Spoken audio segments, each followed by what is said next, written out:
Fala pessoal, beleza? Sejam muito bem-vindos a mais um vídeo aqui do canal do Barbudo Tricolor.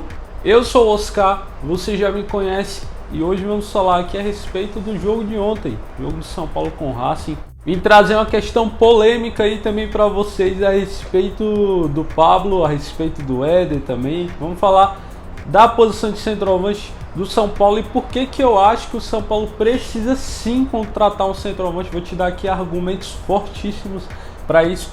Também vamos falar a respeito de Dário Benedetto, que tá todo mundo aí iludidaço. Vou te contar aqui novidades a respeito do Dário Benedetto. Antes de mais nada, pedir para você se inscrever no canal se ainda não for inscrito. Se inscreve aí, ajuda a gente chegando nessa meta de 13 mil seguidores, que é quando nós vamos sortear mais uma camisa do São Paulo aqui para você, que é seguidor fiel do canal do Barbudo Tricolor. E já deixa o like para ajudar na recomendação desse vídeo. Quanto mais like, mais esse vídeo é recomendado, mais São Paulinos chegam aqui. Então o seu like é importante para que isso aconteça. Sempre lembrando a você que o link do meu site para você comprar sua camisa de time, seja ela do São Paulo ou não, tá aí na descrição, assim como todas as minhas redes sociais, Twitter, Twitch, TikTok e Instagram. Então segue a gente nas outras redes sociais pra gente também falar de São Paulo por lá, beleza? Sem mais enrolação, vamos pro vídeo.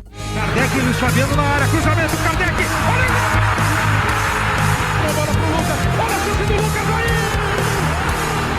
E o Rogério, pé direito na bola, passou pela barreira!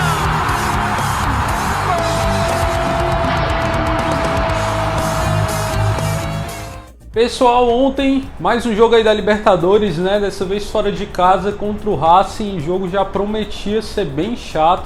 Como eu comentei com vocês, o Racing joga no 3-5-2 também, o esquema com 3 zagueiros. E o que acontece? São Paulo tem dificuldade, já mostrou isso em 2 ocasiões, quando enfrenta esse tipo de esquema espelhado. Enfrentou por 3 vezes até agora, que foi contra o Palmeiras, quando Abel Ferreira decidiu fazer isso. Contra o Racing ontem, contra o Corinthians também, o Corinthians fez isso.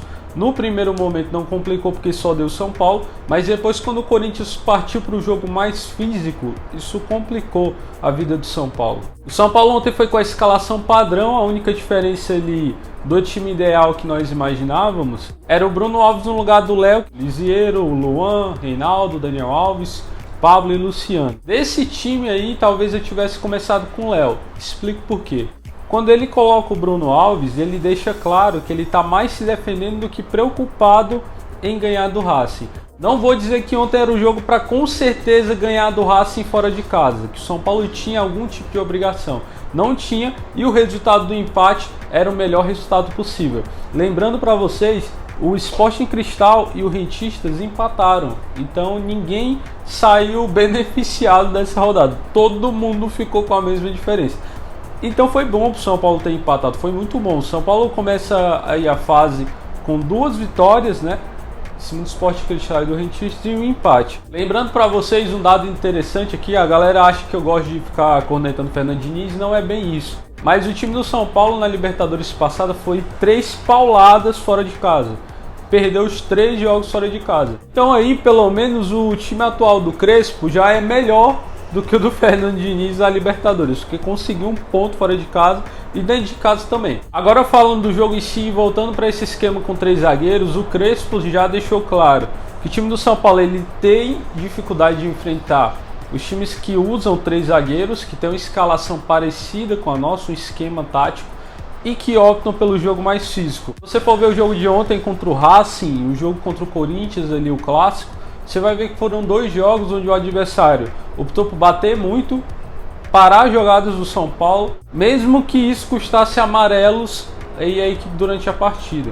Então ele já deixou claro que quando o jogo é mais físico assim, mais de imposição física, o São Paulo tem essa dificuldade. Inclusive ele aproveitou ali para reclamar, né, do calendário que está muito apertado. Para você ter ideia, dia 23 agora, São Paulo conseguir chegar à final do Campeonato Paulista, se Deus quiser vai. A final já vai ser logo. Então assim, até lá vai ter jogo decisivo nas quartas, na semi, e no meio disso vai ter jogos da Libertadores. Vai acabar a fase de grupos da Libertadores.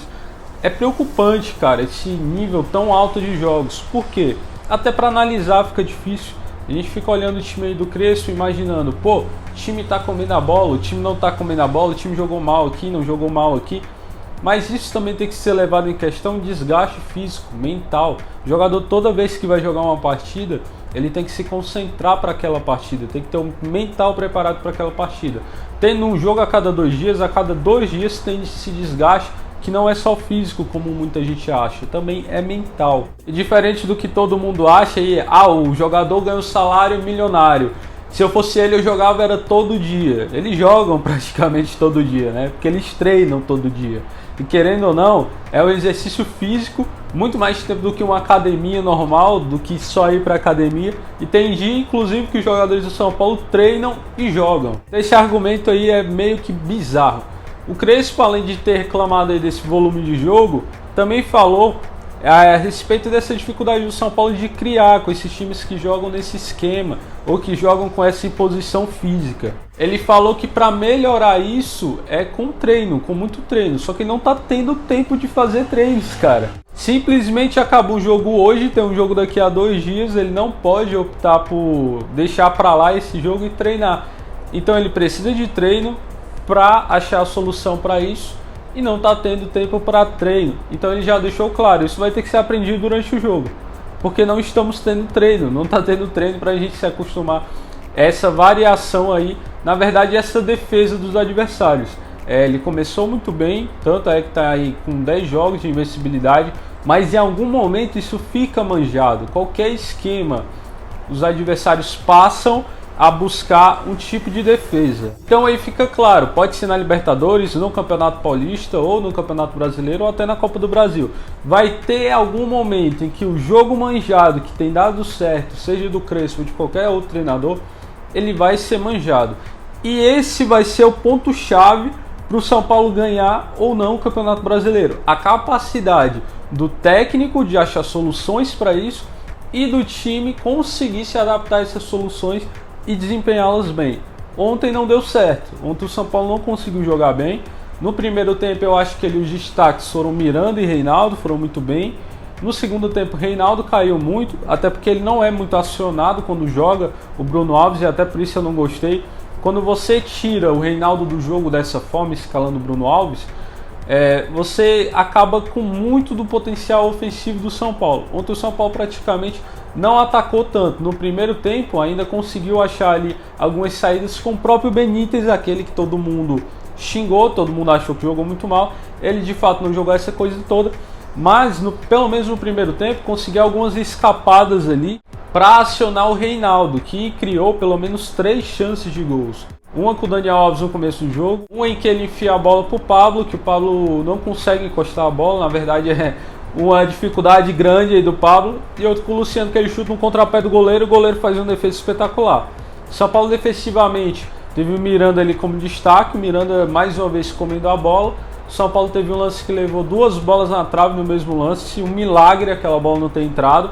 No final do jogo teve uma defesa do Thiago Volpi inacreditável. O Volpi ali naquele lance faz uma defesa quase que de handball, cara. Quase que de handball, muita coragem, porque daquela forma ali, se o cara chuta por baixo, era gol. Mas ele foi justamente nesse susto do jogador. Ele fechou o ângulo para o jogador se desesperar e chutar a bola de qualquer jeito. Aí ele conseguiu fazer uma grande defesa. E aí pode colocar na conta do Miranda o clássico em que ele faz o gol e joga muito na defesa, e o São Paulo consegue um empate. E hoje o empate fora de casa com o Racing, que foi um baita do resultado, ainda mais pelo que foi a rodada no grupo do São Paulo. Então não tem como achar ruim. Realmente, Libertadores é isso. Quando eu falo que Libertadores é isso, eu não estou falando que o São Paulo tem que jogar mal. Estou apenas reforçando o seguinte: o São Paulo foi tricampeão já da Libertadores. E se você for pegar as estatísticas de toda a história da Libertadores, vendo o recorte ali só do time São Paulo, você vai ver que o time do São Paulo conseguiu ser tricampeão e ter ótimos resultados na Libertadores, mais pelo desempenho dentro de casa do que fora de casa. Fora de casa, se você for ver todos os times do São Paulo em Libertadores, o São Paulo é horrível em números, horrível. Então o São Paulo nunca precisou sempre ganhar, sempre ser foda assim fora de casa. E é muito difícil você ver um time que é campeão de Libertadores sendo decisivo fora de casa. Geralmente é dentro de casa que esse time se destaca. Agora vamos falar a respeito aí desse lance centroavante, porque mais uma vez o Pablo ontem para mim fez uma partida lastimável. A bola vem para ele fazer o pivô, ele quer deixar a bola passar para pegar do outro lado, ou seja, deixando de lado o papel dele de pivô, onde ele tem que fazer o corpo e passar a bola. Ele não consegue fazer isso. Muitas das vezes ele cai, muitas das vezes fica muito fácil tomar a bola dele. E cara, é um jogador que não se apresenta, que não dá opção, acaba com várias das jogadas do São Paulo. Inclusive eu coloquei lá no Instagram, a galera deu muita risada. Um lance que ele pega a bola, tem a opção de passe, né, onde ele pode explorar o passe. Ele escolhe chutar e a bola tem aqui a trave, a linha, né, da pequena área e a linha da grande área. A bola não chegou nem à linha da pequena área, foi bizarro pra fora. Muita gente deu risada porque é simplesmente triste, cara, ter um centroavante desse. E teve uma galera que falou o seguinte: ah, mas o Éder é centroavante, o Éder quando tiver 100% aí vai ser o titular da posição. Eu sinto te dizer, mas não vai. Pelo menos não vai ser titular sendo centroavante, porque o Éder não é centroavante. Já falei isso pra vocês lá na página algumas vezes, inclusive quando nós reagimos aí aos lances do Éder lá na Twitch.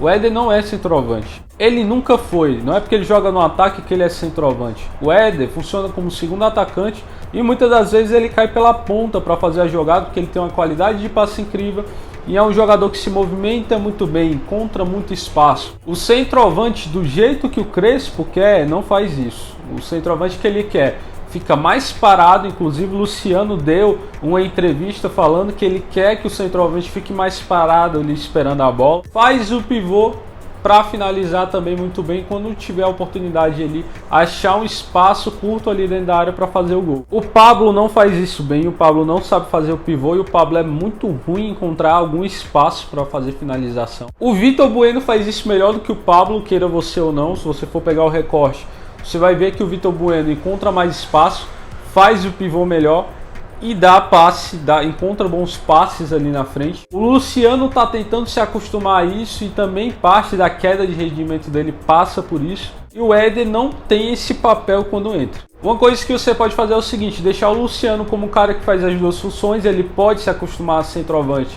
e pode fazer a outra função como ele já faz normalmente. O Éder nunca foi utilizado como centroavante, então o Crespo já deixou claro que não vai utilizar ele para fazer esse tipo de função. E o São Paulo tem que trazer um centroavante. Para mim é claro isso. É até mais necessário do que um zagueiro canhoto. E aí é onde surge o nome de Dário Benedetto. Se vocês não conhecem, é um jogador que jogava pelo Boca, que acabou com o Palmeiras na Libertadores, ele sozinho, fazendo todos os gols decisivos.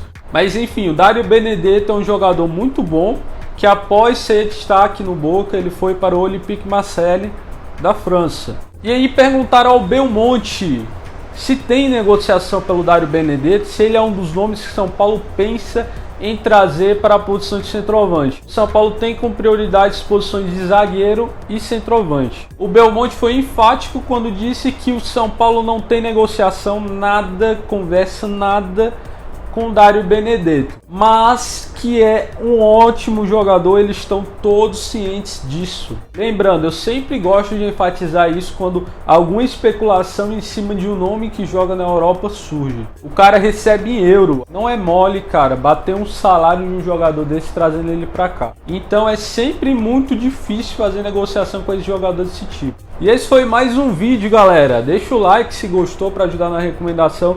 Se inscreve no canal se ainda não for inscrito. O vídeo do São Paulo aqui todos os dias, sem falta nenhuma. E muito obrigado por assistir o vídeo. Até o próximo.